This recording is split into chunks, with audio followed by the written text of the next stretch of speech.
What is going on, everyone? It is Connor, the co-host with the most, back with another Clutch Crew Sports college football conference preview. And we are on to the last conference now, and that is going to be, of course, the Southeastern Conference. So in this episode, we're going to be covering the SEC East, and then next Saturday, in the final college football preview episode, we're going to be previewing the SEC West. In between those two videos, we also are going to have a podcast coming out on Tuesday that's going to be about college football, so make sure you guys stay tuned for that, all of you college fans. And with that being said, let's get right into it with the SEC East here. So coming in at number 7, we're going to have the Vanderbilt Commodores, and no surprise here that this team is sitting at the bottom of the division. You know, they haven't won an SEC game since 2019.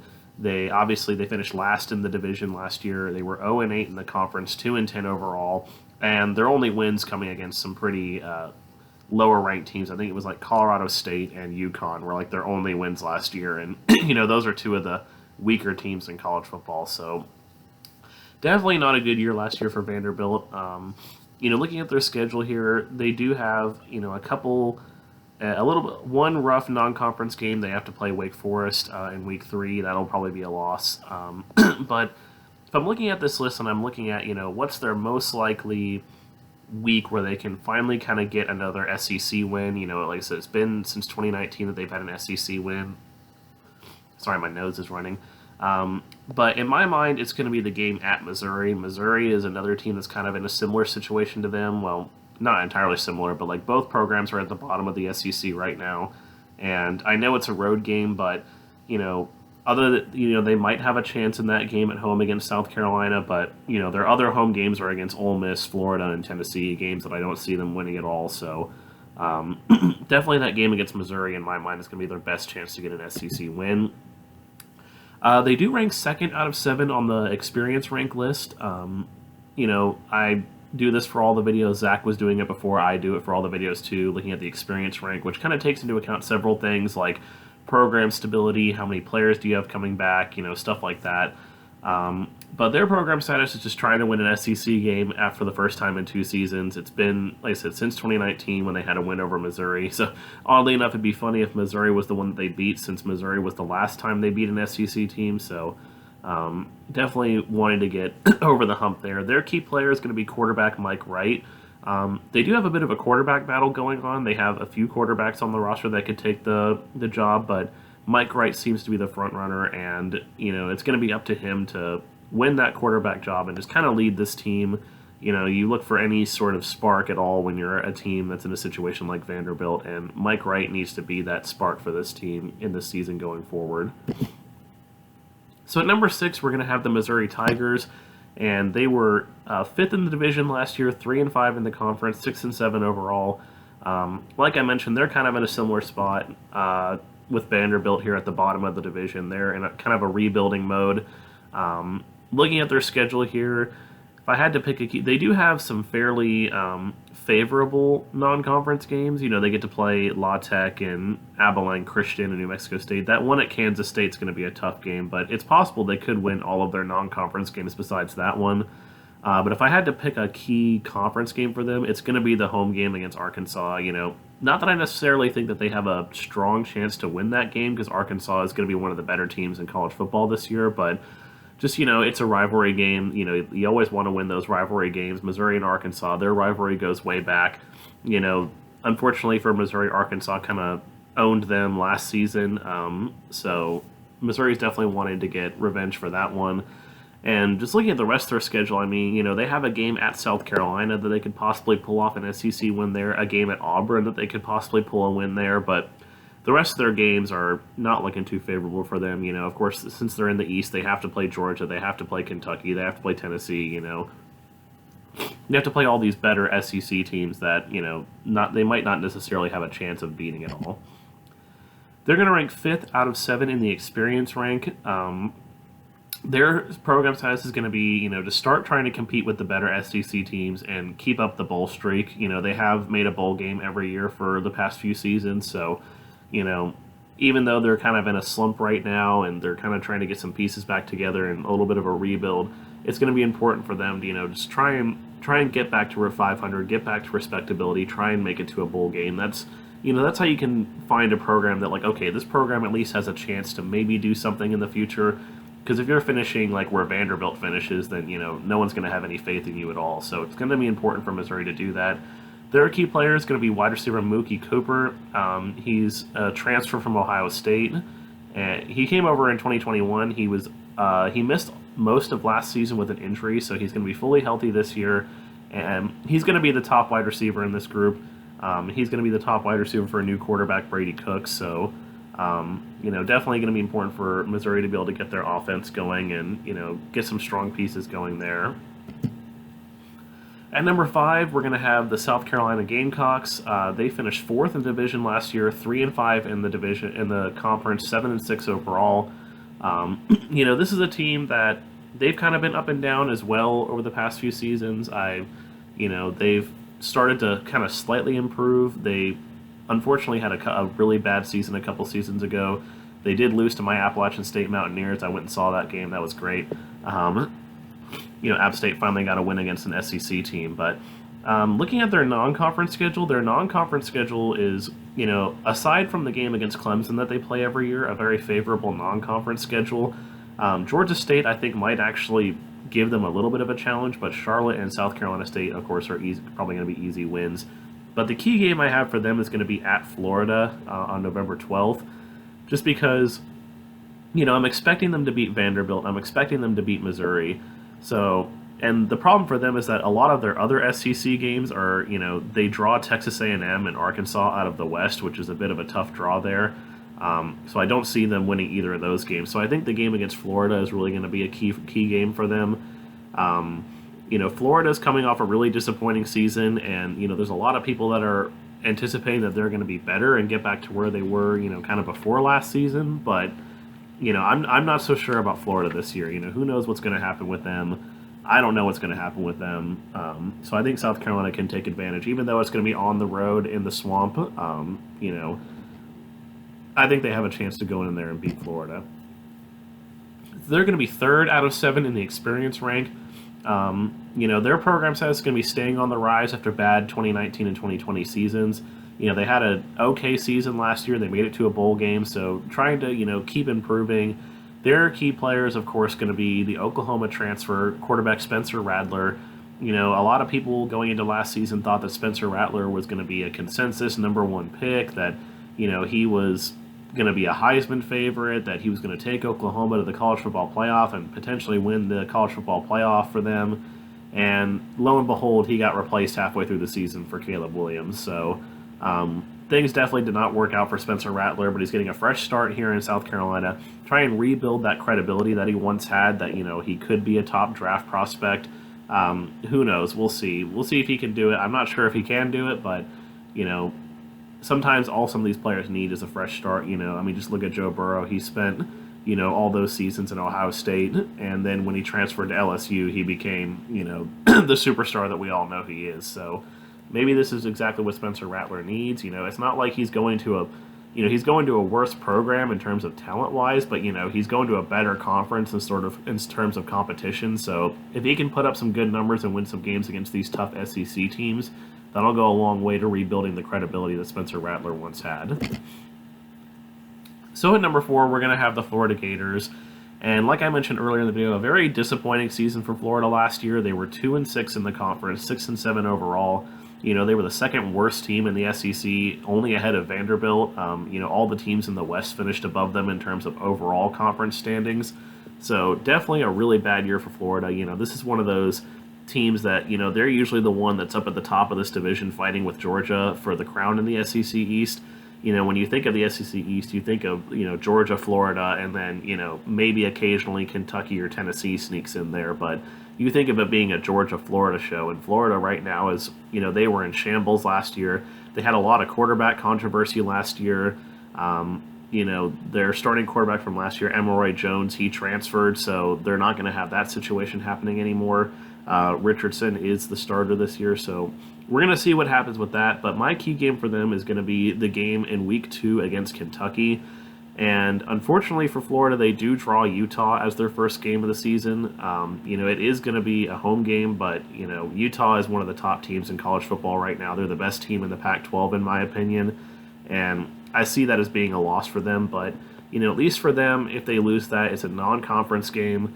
The rest of their non-conference schedule against USF and Eastern Washington and Florida State is a fairly easy non-conference schedule. So aside from Utah, but that game against Kentucky is really going to be the first one to try and get their season off to a good start, especially since it's going to be at home.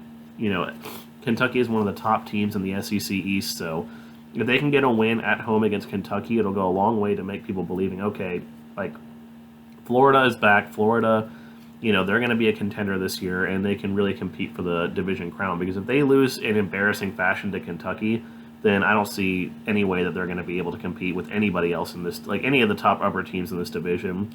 And of course, they do draw Texas A&M out of the West as well, so that one's going to be on the road. So that's going to be a really tough game for them. But they got to beat Kentucky if they want to have any chance to compete with Kentucky or the other top two teams in this division. They're going to be 6 out of 7 in the experience rank. Their program status is going to be recovering from a disastrous 2021 to compete in the East again. Their key player, like I mentioned him earlier, is going to be quarterback Anthony Richardson. Like I said, he's the full-time starter now. Emory Jones has transferred out of Florida, so there was a lot of people that were calling for Richardson to start when Emory Jones was struggling. And Richardson, he didn't come in, and he didn't, in the games he did play, he didn't really impress all that much. He wasn't really the big savior that a lot of people thought he was going to be for this program last year. So, but now there's going to be no quarterback controversy. He is the starter, and it's time for him to step up and prove that he can be the starter. Because there's a lot of people that were putting a lot of faith in him last year. I personally didn't think Emory Jones was very good. A lot of people thought he was really good. He turned out to be not great. But it's time. They're going to put faith in Anthony Richardson, and I think he can do it. I think he can step up and take the reins. I don't necessarily think that he's going to be able to lead Florida to, back to anywhere where they're going to compete in the division or like for a college football playoff spot or anything. But I think he's going to be better than Emory Jones was last year, and I think Florida's going to at least be able to gain some of their respectability back this year. So looking at the number 3 team, we're going to have the Kentucky Wildcats. This is a spot, like number 3 and number 2 were definitely very tough for me to pick. Kentucky, there's a lot of people that are projecting them to finish second in the division. I know they're ranked in the top 25. They're ranked number 20 in the preseason, so by default that puts them as like a prediction to be second in the division. Given that the other team is not even ranked. But I'm going to have them here at third. I just think that, they definitely have a difficult schedule here. Their out-of-conference schedule is easy, so that's not a problem here. But, they have to go on the road against Tennessee. They have to go on the road against Ole Miss. That'll be a tough game. They do get to play Georgia at home, which is going to be my key matchup for them, but they also have to go on the road at Florida. So, some of these upper crust teams in the SEC, they have to go on the road against a bunch of them. Like I said, Florida, Ole Miss, and Tennessee, those are all road games. Their only home games against SEC teams are the ones against like South Carolina and Vanderbilt and Mississippi State, which, those should easily be wins for any of the upper teams in this division. But like I said, my key game for them is going to be that home game against Georgia because, it's possible that could be the deciding factor for this division. Georgia, they did bring in a lot of new people, but Georgia is somewhat vulnerable this year, in my opinion. I definitely don't think that they're bad or anything. Of course, they're ranked number 3 right now, so obviously there's a lot of hype still around Georgia, but this division is a little bit more open than it was last year. Georgia, of course, was far and away the best team in this division last year, but Georgia is a little bit more vulnerable this year given they lost a lot of pieces to the draft. And if Kentucky can go in there and win that game against Georgia, it's very likely that they're going to be the East's representative in the SEC championship game, because if they can go and beat Georgia, then I'm going to assume that they can beat, most of these other teams on the road. So that's going to be really important for them. They're going to be 4th out of 7 in the experience rank. Their program status is going to be building off a strong 2021 and pushing for their first ever SEC East crown. They've never won the SEC East since the divisions were created. They haven't even won an SEC title since like 1950, so it's been a long time since they've won a football championship in the SEC. Of course, they have all the basketball championships, but this is football we're talking about. Their key player is going to be running back Christopher Rodriguez. His job is really just going to be take the pressure off of Will Levis. Will Levis is one of the better quarterbacks in college football. He's a top 10 quarterback draft prospect. But, they have a new group of wide receivers coming into Kentucky, and it's really going to be his job to take the pressure off of Levis and take the pressure off that new wide receiver group. And, he's a really good running back, so if you can get that run game going, it's going to really open up a lot for the passing game. So at number 2 here, we are going to have the Tennessee Volunteers. They were 3rd in the division last year, 4-4 in the conference, 7-6 overall. And a lot of people have been going back and forth between Tennessee and Kentucky as to whether they think who's going to finish second in this division. In my opinion, I think Tennessee showed a lot of improvement near the end of the season last year. They did also beat Kentucky last year. And Tennessee just kind of has the experience rank this year over Kentucky. They have a lot of more pieces coming back. They have a lot more starters coming back. And Tennessee, really, in my mind, they are the ones that are going to be able to compete with Georgia in this division. Looking at their schedule here, they have a road game against Pittsburgh in week 2 that's going to be tough. And, of course, they always draw Alabama out of the SEC West. That's their protected rivalry. But their other matchup in the West is going to be LSU, so that'll be a fairly favorable game. They do get the home game against Florida this year. They do have to go on the road against Georgia, so that'll be tough. But my key game for them is going to be the week before that at home against Kentucky. I mentioned that Tennessee beat Kentucky last year. They lost to them in 2020, but they were able to beat them in 2021. Of course, it's a big rivalry. Tennessee and Kentucky have been rivals for a long time. Tennessee historically has owned the rivalry against Kentucky. Kentucky's been able to pop off a couple wins in the last few seasons, kind of dating back to the mid-2010s, but Tennessee historically has owned this rivalry, and it seems like, even though Kentucky was the better team last year, Tennessee was still able to pick up the win on the road against them. So that's, of course, going to be the key game for me. Obviously you could argue that game against Georgia is also a key game. If they're going to be the ones that are going to compete with Georgia, they got to get the win against Georgia on the road as well. But that game against Kentucky is really going to kind of tell, like, okay, are they going to compete with Georgia? Are they not going to compete with Georgia? And that game against Kentucky is going to tell, because I'm not sure the game against Alabama is really a good indicator, just given how good Alabama is. And Tennessee hasn't beaten them in forever, so, maybe this is the year that changes, but that game against Kentucky, in my mind, is really going to be the key game. So they're going to be first out of the 7 teams in the 2022 experience rank. Their program status is going to be getting over the ranked team hump. I mentioned this with Maryland back when I did the Big Ten video, and it's the same deal for Tennessee. Like, they just have a problem playing against ranked teams. If they can beat some of these ranked teams, and it's going to go a long way for them, and challenging Georgia for the SEC East crown. Like I said, I think they're the biggest competition for Georgia in the East. Georgia is still, far and away the best team in this conference, but they're more vulnerable than they were last year because of, losing all those pieces to the draft. So their key player is going to be wide receiver Cedric Tillman. He leads a top 20 wide receiver group for quarterback Hendon Hooker, who really improved towards the end of the season last year. And, it's going to be key for these receivers to really help out their quarterback and get Tennessee's offense going, because Hooker did struggle at times last year, but if he can kind of take that next step and be, a better quarterback, it is his senior season, so he's got a lot to prove here. Maybe he wants to prove that he can, be an NFL talent. It's going to be important for these receivers to help him out and for Hooker to do well for Tennessee if they want to have any chance of competing with Georgia. And, of course, I've already alluded to it, but, the number 1 team in this conference, in this division, the Georgia Bulldogs, they were 8-0 in the conference last year, 14-1, obviously the reigning national champions. Looking at their schedule here, they do draw Oregon in week 1, so that's definitely going to be one of the more fun week 1 matchups, Oregon versus Georgia to start the season, so that'll definitely be a good early test. They do have good news for Georgia after that is they have a long stretch of kind of easier games.